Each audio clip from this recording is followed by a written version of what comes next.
Good morning, everybody. It is Freelance Friday again, and it is summer, which makes it even better. It's just for some of us, we can't get outside as much as we'd like to. However, it's a lot of fun being inside if you get to hang out with cool people like Megan Delaney. I just came up with that. Hi, Megan. How are you? Hi, good. How are you doing? I'm really well, thank you. Happy Friday to you. Happy Friday to you too as well. I'm a little roasty in here today because my building management still has the heat on for some unknown reason, but I'll survive. I'm just sort of losing a few extra pounds as we go. But I don't want to talk about me. I want to talk about you. And you have been in the freelance space for quite some time now. You come from the food and beverage side within hotels or food service management previously, but what are you doing now? How long have you been doing that? So I've been this side as a freelance meeting planner for 18 years. Definitely came from the hotel background and catering conference services.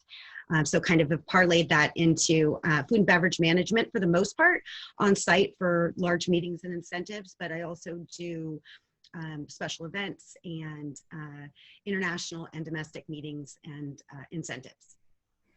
Right. So is this something that you're still working on at the moment for the future? You know, obviously not now, but in the future, and are you sticking to the food and beverage side? I'd absolutely welcome any opportunity. It is something that I do specialize in because of my background. And while I'd love to be meeting right now, making future steps for what's going to come down the pike, but food and beverage and regardless other aspects of meeting planning. Right. So tell me a little bit about how that works. I mean, I'm getting a sense that it's like project management for food and beverage. So people are organizing an event. They might be a planner or independent producer, or they may work for a company and they need support. So how do you help them with the food and beverage side of things? Sure.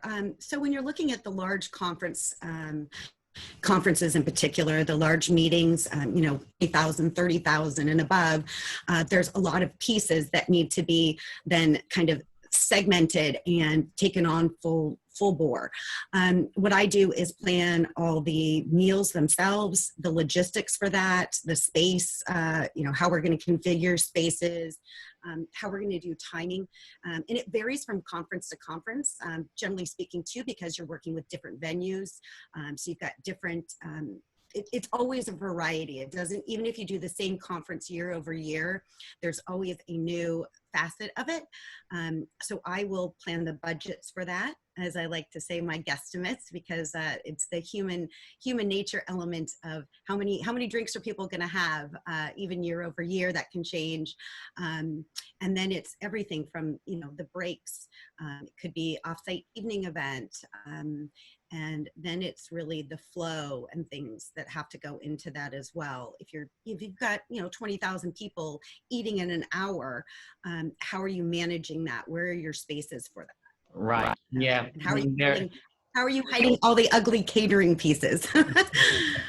Well, of course, that does come into it, but the trick is that the guest doesn't need to see those pieces, of course. And while I'm thinking about it, there is that whole profiling of the audience that you need to think about, the demographics, who's going to consume what, and dietary needs, dietary requirements, which is, a big piece that some people with less experience don't have a handle on. And that's something that you've, got 18 plus years, really, because you've been freelancing for 18 before that. You're in the hotel space. So tell me about that. Is that something that you see evolving and changing now that the COVID, pandemic is here to stay for a while? I don't think that dietary is going to go away. It's going to be it's going to be how it's how it's going to morph, what the new normal is going to be. So previous to COVID-19, that was my biggest challenge in terms of planning, ensuring, because we've had such an increase, I'd say definitely in the last 5 years, but it's been happening over the last 10, that there's been increase in special meals. So do we have to get back to where, maybe the meals are pre-portioned and it's dairy-free and gluten-free and then a vegan and this, but the big change that I see forthcoming is that you're not going to have traditional buffets, not in the short term. You're not going to see those traditional buffets. You're going to see things a lot more prepackaged. You're going to see, what the food safety is, because, whether it be that we have to have tongs wiped down and it's only the server using them, or that, we don't like to have prepackaged snacks when we do these large conferences, especially because people will walk up and take quite a few, but we're probably going to have to do that and spend a little bit more money on the food and beverage on the onset to make sure that the safety aspect comes in. Sure. And I think people would be, for peace of mind, they would be more open to putting that extra amount of cost in, because I think that adds to the experience, is obviously peace of mind. But also, correct me if I'm wrong, perhaps you're talking with producers and freelancers or even people in the hospitality space about the sustainability of that, because prepackaged is now, a need, but then how do we manage that with, a green conscious approach? And as we sort of expand these phases of groups coming together and all that sort of thing, are you in those kind of discussions or meeting with freelancers or, community groups about that? Absolutely. I think we're going to look at a lot more, which has been the wave too, with conferences that have already started. Green initiatives everywhere. Almost all venues have that already. So we're going to be looking at compostables, and then how are we, whether it's facilitating it with a local company, that they're then recycling those things properly. What ways can we go that, if it's bamboo, if it's, completely biodegradable. And it's been an ongoing conversation. I'd say that is nothing new prior to COVID-19. It's going to be, how do we keep the reduction on that as close as possible? And how are we managing that with product? Again, I think that there might be a little bit more funds that are going to have to go to that, because you're not going to be looking at China and things being served on a plate. It's going to need to probably be that compostable element. Right. Eco-friendly, compostable, plateware and flatware and all that kind of thing, for sure.